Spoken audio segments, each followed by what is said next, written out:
जैनुस सनम और मुबारक दोनों बगदाद आए और एक बड़ा सा मकान लेकर रहने लगे। वे बड़ी उदारता बरतते और रोजाना सैकड़ों आदमी उनके घर खाना खाते।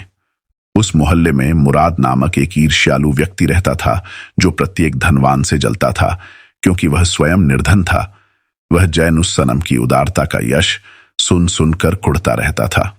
एक दिन शाम की नमाज के बाद मस्जिद में बैठकर मुराद ने मोहल्ले वालों से कहा, भाइयों, सुना है हमारी गली में एक आदमी रहने लगा है जो बेतहाशा धन लुटाता है।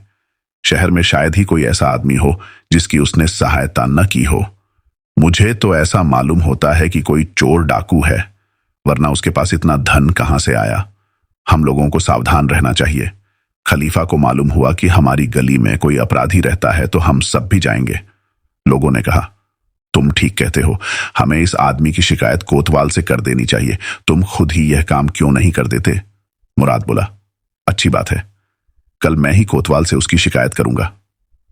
मुराद को पता नहीं था, किंतु उन आदमियों के बीच मुबारक भी बैठा सारी बातें सुन रहा था। दूसरे दिन सुबह मुबारक एक थैली में 5 अशरफियाएं और कुछ रेशमी थान लेकर मुराद के घर गया। मुराद ने उसे देखकर कटु स्वर में पूछा, तुम कौन हो और यहां किस लिए आए हो? मुबारक ने अत्यंत विनम्रता से कहा कि हम 2 परदेशी हैं जो आपके पड़ोस में रहने लगे। फिर उसने अशरफियों की थैली और रेशमी थान उसे देकर कहा, मेरे मालिक शहजादे ने आपकी सच्चरित्रता की ख्याति सुनकर मुझे आपके पास भेजा है और कहलवाया है कि यह तुच्छ भेंट स्वीकार करें, मुझे अपना सेवक समझें और अवसर मिले तो दर्शन दें। यह सुनकर मुराद बिल्कुल पिघल गया। उसने कहा, शहजादे से कहिए कि मैं इस बात पर बड़ा लज्जित हूं कि अभी तक आपकी भेंट को ना आ सका। कल जरूर आऊंगा। फिर नमाज के बाद मस्जिद में उसने मोहल्ले वालों से कहा, उस उदार व्यक्ति के बारे में मुझे भ्रम था। अब मुझे मालूम हुआ है कि वह चोर डाकू नहीं बल्कि किसी देश का राजकुमार है।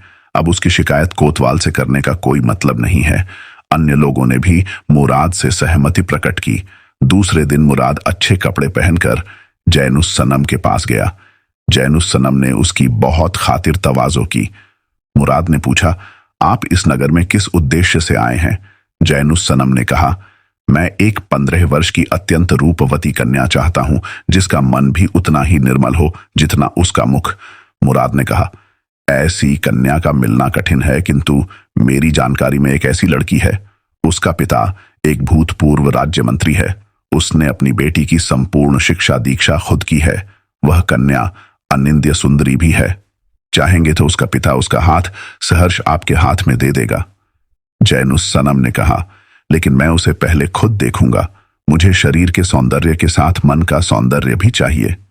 मुराद बोला,